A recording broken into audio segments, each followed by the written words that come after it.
du Sud de sa population nord.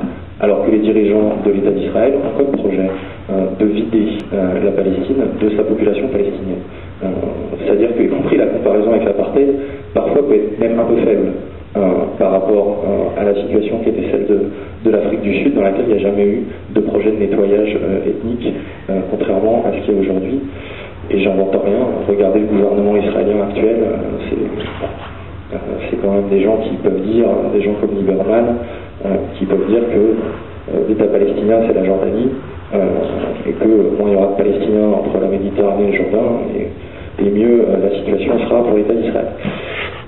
Donc voilà, les deux choses qui motivent cette campagne, c'est ça, l'impunité et la comparaison historique. Et pour rentrer un petit peu dans le détail quand même,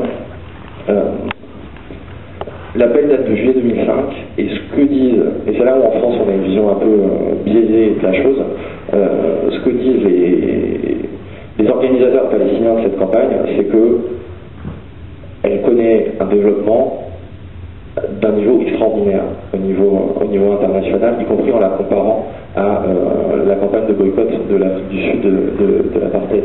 C'est-à-dire qu'en 4 ans et demi, on a atteint un niveau de soutien à cette campagne au niveau international et même un certain nombre de résultats concrets qui ont été, pour lesquels il avait fallu plus de 20 ans à l'époque de l'Afrique du Sud.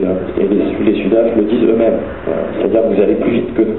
Et ils sont plutôt contents. Pour donner quelques exemples concrets, c'est-à-dire en France on a mis du temps, on a mis beaucoup de temps à démarrer. Mais dans des pays comme la Grande-Bretagne, comme le Canada, comme l'Australie, je ne parle pas du monde arabe évidemment, ou la chose les plus spontanées, on a les principales organisations syndicales, on a des partis politiques qui représentent des dizaines de milliers, voire des centaines de milliers de membres, des églises, beaucoup, qui ont repris cet appel, qui le soutiennent, et qui ont une politique qui va dans le sens de développer la campagne. À l'échelle internationale, on a un vrai développement important de cette campagne, et on a des premières victoires. On a des premières victoires qui ne sont pas des petites victoires.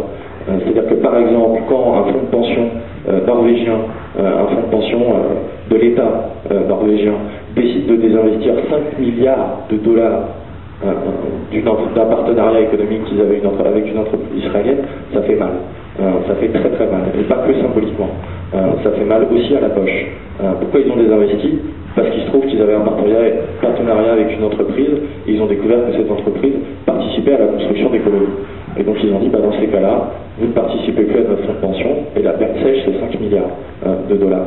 Ça, c'est une chose. Quand on a le festival du film de Toronto, c'est quelque chose d'assez récent, qui fait de Tel Aviv l'invité vedette du festival du film, et qu'on a un appel qui est signé par, entre autres, des gens comme Naomi Klein, des gens comme Danny Glover, l'acteur, des gens comme Ken Loach, des gens, je vous passe le détail, Jane Fonda, etc., qui disent « Nous ne participerons pas au Festival du film de Toronto parce qu'ils cautionnent une politique d'apartheid signée par ces gens-là, qui sont quand même des gens connus, qui ne sont pas connus comme étant des fous furieux. » Voilà, ça, c'est des choses qui pèsent. Et ça, c'est des choses qui, surtout, ont des répercussions.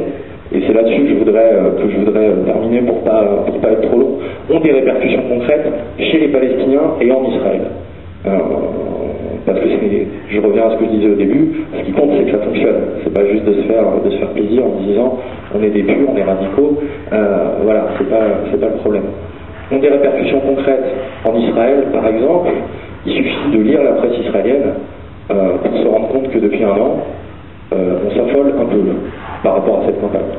Et notamment depuis ce qui s'est passé à Gaza au début de l'année, où la campagne a franchi un pas supplémentaire, parce que, bon, il paraît de plus en plus légitime de dire, bon, écoutez, on ne peut plus faire semblant de